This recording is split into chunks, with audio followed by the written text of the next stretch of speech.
নমস্কাৰ সুপ্ৰভাত আপুনি চাই আছে নিউজ 18 অসম নৰ্থ ইষ্ট এয়া গুড মৰ্নিং 18 মই জয়ন্ত মাধৱ গোস্বামী সেনাৰ চাকৰি বিচাৰি গল গজৰাজে জব মেলাত গজৰাজৰ ইন্টাৰভিউ গুৱাহাটীৰ নাৰেংগী সেনা চাউনিত আয়োজিত জব মেলাত গহিনে প্ৰৱেশ কৰিলে গজৰাজে দুদিনীয়াকৈ আয়োজিত এই চাকৰি মেলাত আমসিঙৰ পৰা ওলাই অহা এটা হাতীয়ে এনেদৰে প্ৰৱেশ কৰিলে সেনাই দিয়া পেণ্ডেলত সৰু সৰুকৈ সজা পেণ্ডেলত প্ৰৱেশ কৰি এফালৰ পৰা মহতিয়াই লৈ গল হাতীটোৱে পিছত সেনাই জব মেলাৰ পৰা কোনোমতে হাতীটোক খেদিবলৈ সক্ষম হল আমি এক্সক্লুসিভ দৃশ্য এই মুহূৰ্তত দেখুৱাইছো আপোনাক এয়া নাৰেংগী সেনা চাউনি য'ত জব মেলাৰ আয়োজন কৰা হৈছে আৰু এই জব মেলাত প্ৰৱেশ কৰিলে এটা প্ৰকাণ্ড হাতী গুৱাহাটীৰ নাৰেংগী সেনা চাউনিত আয়োজন কৰা হৈছিল এই জব মেলাৰ গহিনে গম্ভীৰে প্ৰথমে প্ৰৱেশ কৰিলে আৰু তাৰ পিছত হাতীটোৱে প্ৰৱেশ কৰি সেনাই দিয়া পেণ্ডেলত সৰু সৰুকৈ সজা পেণ্ডেলত এফালৰ পৰা মহতিয়াই লৈ গল হাতীটোৱে পিছত সেনাই চাকৰি মেলাৰ পৰা কোনোমতে হাতীটোক খেদিবলৈ সক্ষম হল এক প্ৰকাৰ সকলো তছনছ কৰি পেলালে এই প্ৰকাণ্ড হাতীটোৱে আমসিঙৰ পৰা ওলাই অহা এই হাতীটোৱে এনেদৰে প্ৰৱেশ কৰি কিছু আতংকৰ সৃষ্টি কৰিলে কেৱল এয়াই প্ৰথম নহয় এই অঞ্চলটোত প্ৰায় আমসিঙৰ পৰা ওলাই অহা হাতীয়ে উপদ্ৰৱ চলাই আহিছে খাদ্যৰ সন্ধানত জনাঞ্চললৈ প্ৰৱেশ কৰে হাতীয়ে কেতিয়াবা বিদ্যালয়ত প্ৰৱেশ কৰে কেতিয়াবা হাস্পতালত প্ৰৱেশ কৰে আৰু এয়া জব মেলাত প্ৰৱেশ কৰি আতংকৰ সৃষ্টি কৰি উপদ্ৰৱ চলালে এই হাতীটোৱে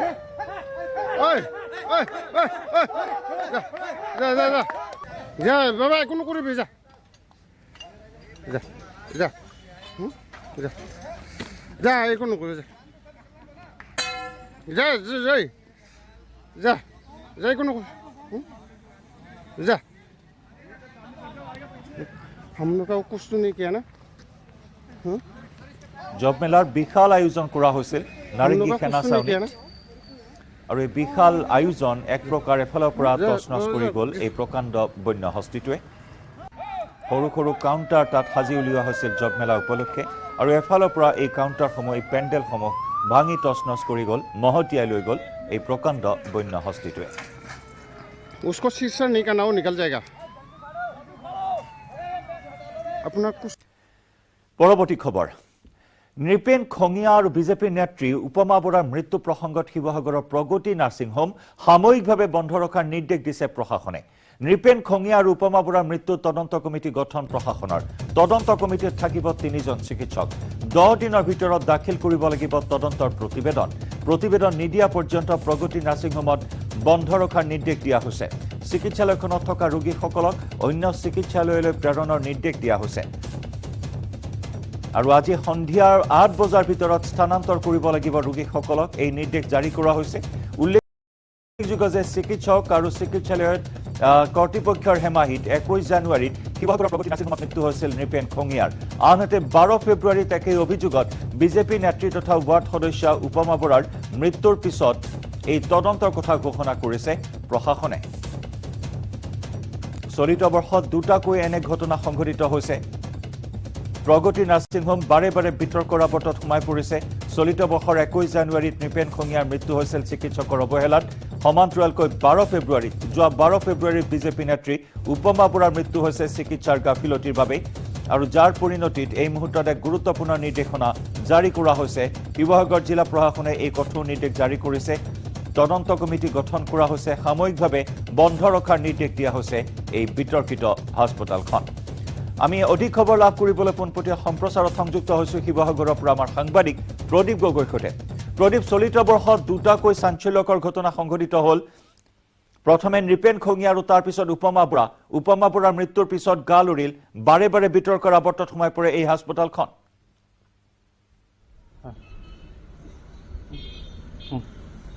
হয় জয়ন্ত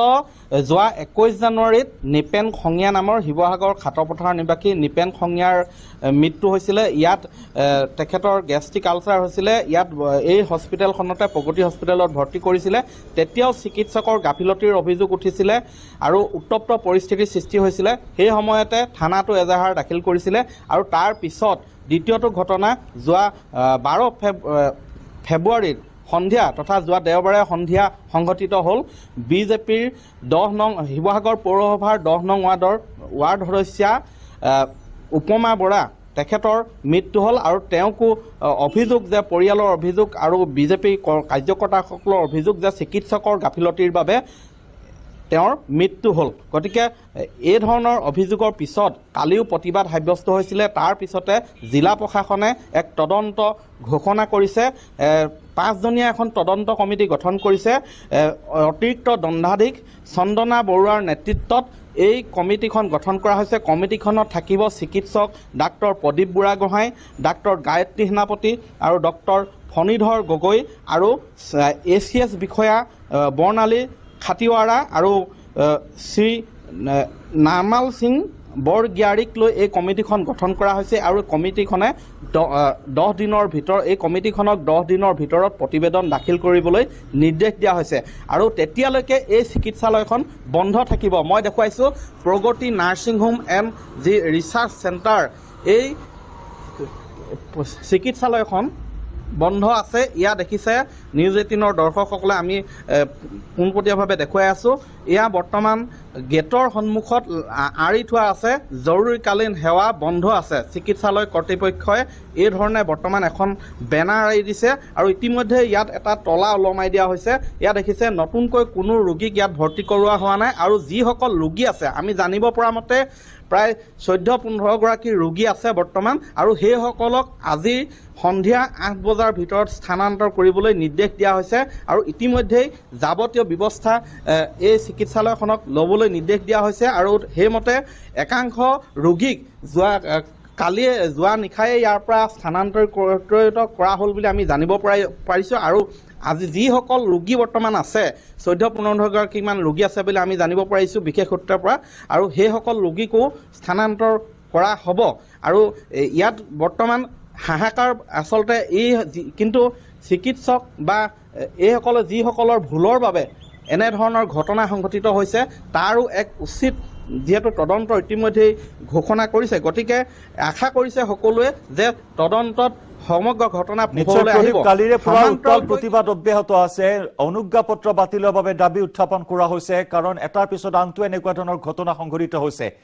কিয় প্ৰগতি নাৰ্ছিং হোম বা প্ৰগতি হাস্পতালখনে কিয় ৰোগীৰ জীৱনৰ সৈতে হেতালি খেলে, ৰোগীৰ জীৱনক গুৰুত্ব নিদিয়ে নেকি? এনেকুৱা ধৰণৰ কিয় বাৰে বাৰে অৱস্থাৰ সৃষ্টি হয় এই হাস্পতালখনত? কিমান গৰাকী চিকিৎসক আছে তাত?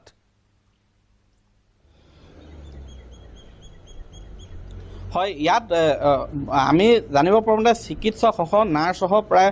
1/2 শতাধিক ইয়াত স্বাস্থ্যকৰ্মী আছে আৰু ইয়াতে এখন এই চিকিৎসাৰ সমান্তৰালকৈ ইয়াত নাৰ্ছৰ ট্ৰেইনিঙৰ ব্যৱস্থা আছে, সেইসকলো বৰ্তমান আছে। গতিকে তেওঁলোকৰ মাজতো যিসকলে প্ৰশিক্ষাৰ্থী আছে, নাৰ্ছৰ প্ৰশিক্ষণ গ্ৰহণ কৰি আছে, সেইসকলৰ মাজতো আচলতে আজি কিছু হোৱা দোৱা লাগিছে কাৰণ হঠাৎ 10 দিনৰ বাবে বন্ধ কৰিবলগীয়া যিহেতু নিৰ্দেশ আহিছে। গতিকে যিসকল মূল জ্যেষ্ঠ চিকিৎসক ইয়াৰ পৰিচালন বিষয় আছে, মূল যিখন বিষয় আছে, সেইসকলৰ ভুলৰ বাবে যে সকলো বৰ্তমান বিপাঙত পৰিছে সেয়া স্পষ্ট হৈ পৰিছে। কাৰণ ইয়াত যদিহে সময়মতে চিকিৎসা প্ৰদান কৰা হ'লহেঁতেন বা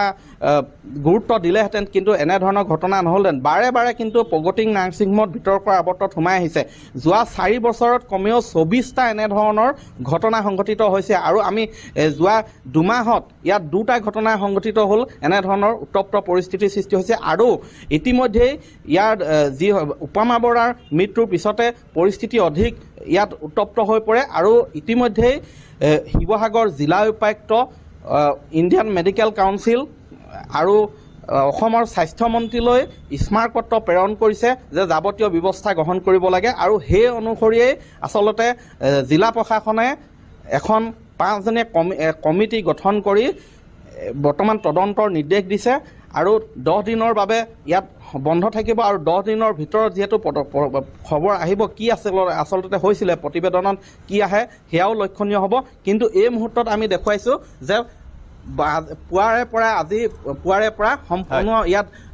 চিকিৎসালয়খনত নতুন ৰোগী ভৰ্তি কৰা বন্ধ কৰি দিয়া হৈছে আৰু যিসকল ৰোগী বৰ্তমান আছে আমি জানিব পাৰোঁতে পুনৰ কৈছোঁ যে 14-15 গৰাকী ৰোগী আছে সেইসকলক আজি 8 বজাৰ ভিতৰত স্থানান্তৰ কৰাৰ নিৰ্দেশ দিয়া হৈছে ধন্যবাদ এই মুহূৰ্তত প্ৰদীপ আপোনাক ধন্যবাদ জ্ঞাপন কৰিছোঁ আমি পৰৱৰ্তী সময়ত আৰু অধিক খবৰ লাভ কৰিম আৰু এনেদৰে এতিয়া অস্থায়ীভাৱে তলা ওলমিছে এই বিতৰ্কিত হাস্পতালখনৰ মূল গেটত আৰু বাৰে বাৰে বিতৰ্কৰ আৱৰ্তত সোমাই পৰিছে কাৰণ আমাৰ সাংবাদিক প্ৰদীপে জনাইছে যে এটা দুটা নহয় এই পৰ্যন্ত প্ৰায় 24টাকৈ এনে ধৰণৰ অভিযোগ আছে বা এনে ধৰণৰ ঘটনা সংঘটিত হৈছে চিকিৎসাৰ অৱহেলাত চিকিৎসকৰ গাফিলতিৰ বাবে কেইবাগৰাকী ৰোগীয়ে প্ৰাণ হেৰুৱাবলগীয়া হৈছে আৰু চলিত বৰ্ষত দুটাকৈ এনে ধৰণৰ ঘটনা সংঘটিত হ'ল নৃপেন খঙিয়া আৰু উপমা বৰাৰ মৃত্যুৱে উন্মোচন কৰিছে প্ৰগতি নাৰ্ছিং হোমত চলি থকা ভিতৰৰ এই ফোপোলা স্বৰূপ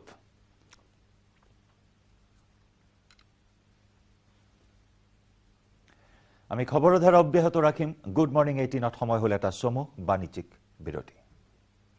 কেৱল ষ্ট্ৰং নহয় মাইথান ষ্ট্ৰং মাইথান ষ্টীল নিৰ্মাণৰ মানদণ্ড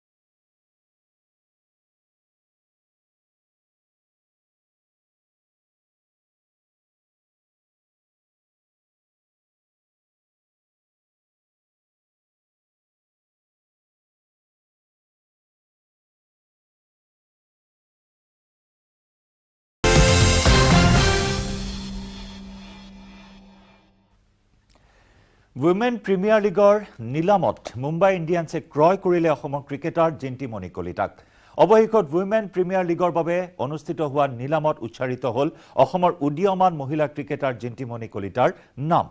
মঙলদৈৰ জীয়ৰী জিন্তিমণি কলিতাক মুম্বাই ইণ্ডিয়ানছে WPLৰ বাবে 10 লাখ টকাত ক্ৰয় কৰিছে এগৰাকী ভাল বোলাৰ হিচাপে পৰিচিত জিন্তিমণি কলিতাই মঙলদৈ ষ্টেডিয়ামত ক্ৰিকেট অনুশীলনৰ অভ্যাস আৰম্ভ কৰিছিল ক্ৰমান্বয়ে ভাল খেল প্ৰদৰ্শন কৰিবলৈ সক্ষম হৈছিল জিন্তিমণিয়ে যাৰ কাৰণে পৰৱৰ্তী সময়ত অসম দলত স্থান লাভ কৰিবলৈ সক্ষম হৈছিল আৰু পৰৱৰ্তী সময়ত মহিলা ভাৰতীয় বি টিমত স্থান দখল কৰিবলৈ সক্ষম হয় জিন্তিমণিয়ে এয়া আছিল অসম মহিলা ক্ৰিকেটৰ বাবে গৌৰৱৰ কথা পুনৰ অসমৰ বাবে গৌৰৱ কঢ়িয়াই আনিলে জিন্তিমণিয়ে মঙলদৈৰ জলসিঞ্চন বিভাগৰ 4ৰ্থ শ্ৰেণীৰ কৰ্মচাৰী পিতৃ মুকুল কলিতা আৰু মাতৃ শেৱালী কলিতাৰ জীয়ৰী জিন্তিমণি কলিতাই 9ম শ্ৰেণীত পঢ়ি থকাৰ সময়তেই মঙলদৈ ষ্টেডিয়ামত ক্ৰিকেটৰ অনুশীলন আৰম্ভ কৰিছিল 2023 বৰ্ষৰ 13 ফেব্ৰুৱাৰীত মুম্বাইত অনুষ্ঠিত হোৱা নিলামত স্থান লাভ কৰাৰ পিছত তেওঁক লৈ এতিয়া সকলোৱে গৌৰৱ অনুভৱ কৰিছে আৰু সকলোৱে আশাৰে বাট চাই আছিল এই সুখবৰলৈ আৰু অৱশেষত এই সুখবৰ কঢ়িয়াই আনিলে জিন্তিমণি কলিতাই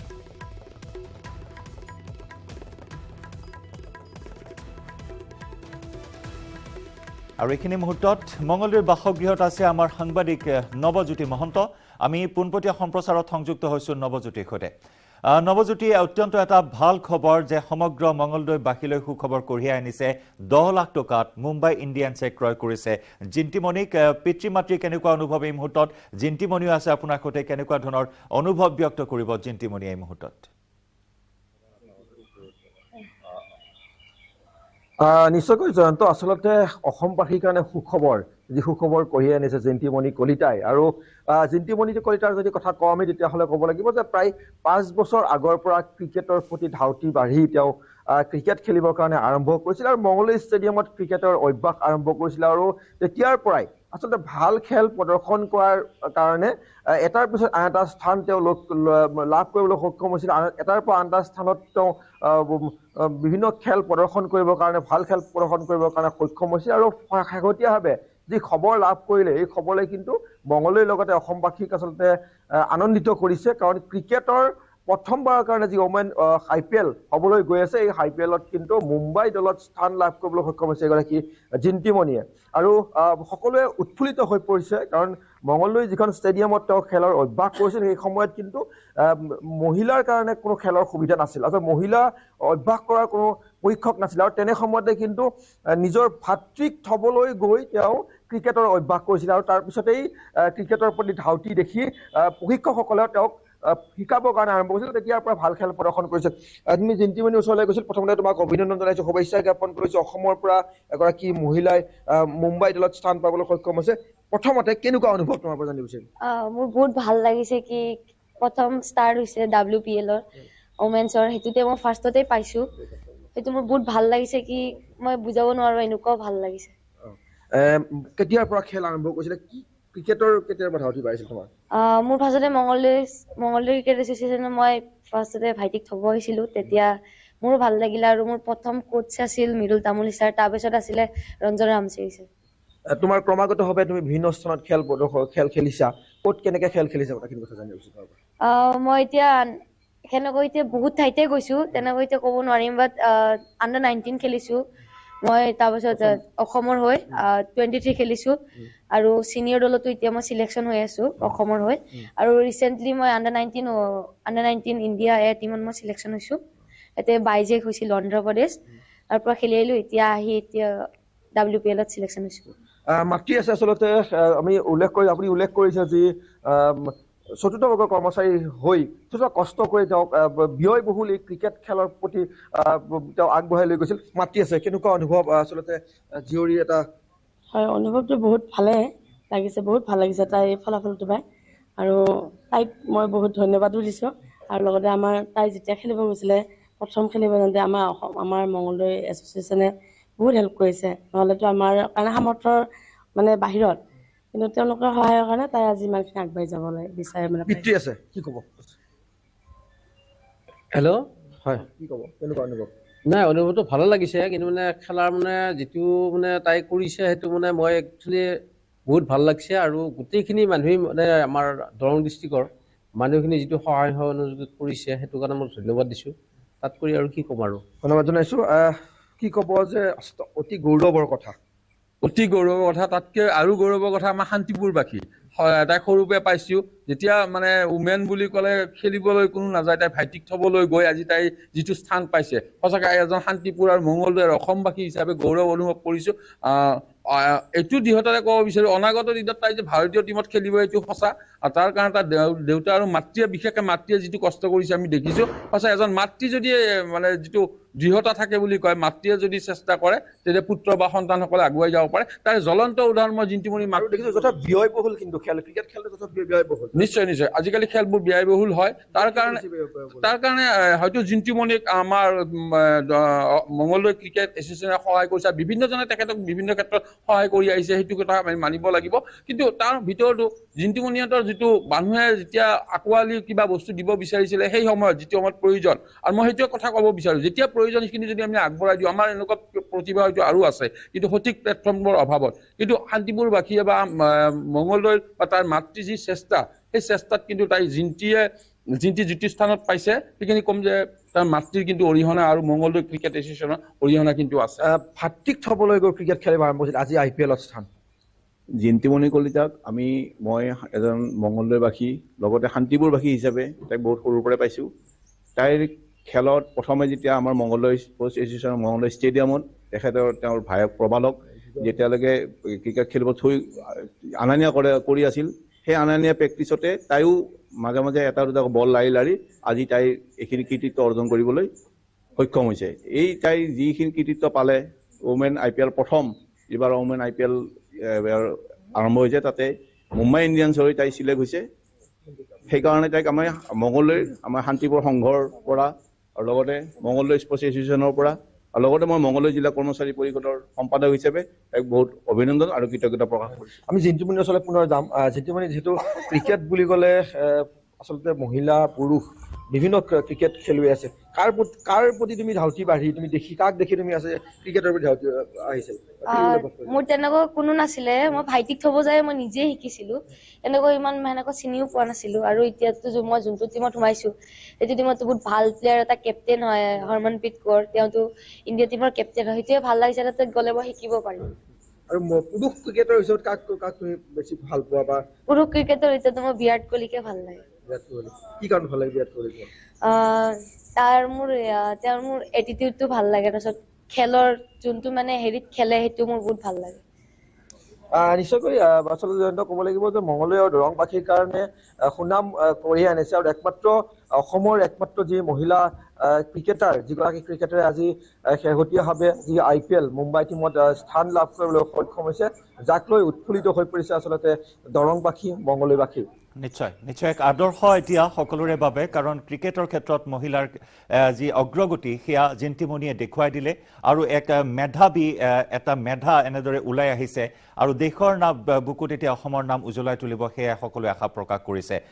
ঘাট প্ৰতিঘাত সংঘাত প্ৰত্যাহ্বান সকলো থাকিব কিন্তু নিজৰ একাগ্ৰতাৰ বলত জিন্তিমণিয়ে এনেদৰে মুম্বাই ইণ্ডিয়ানছৰ দৰে আগশাৰীৰ এটা দলত নিজৰ নাম সুনিশ্চিত কৰিবলৈ সক্ষম হ'ল নৱজিত এই মুহূৰ্তত আমি ধন্যবাদ জ্ঞাপন কৰিছোঁ আমি পুনৰবাৰ জিন্তিমণিক অভিনন্দন আৰু শুভেচ্ছা জ্ঞাপন কৰিছোঁ মুম্বাই ইণ্ডিয়ানছত WPLত বেটে বলে উজ্বলি উঠক জিন্তিমণি অসমৰ নাম পুনৰ উজ্বলাই তোলক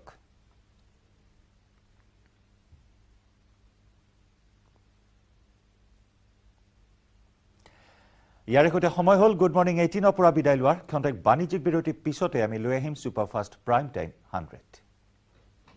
কেৱল ষ্ট্ৰং নহয় মাইথান ষ্ট্ৰং মাইথান ষ্টীল নিৰ্মাণৰ মানদণ্ড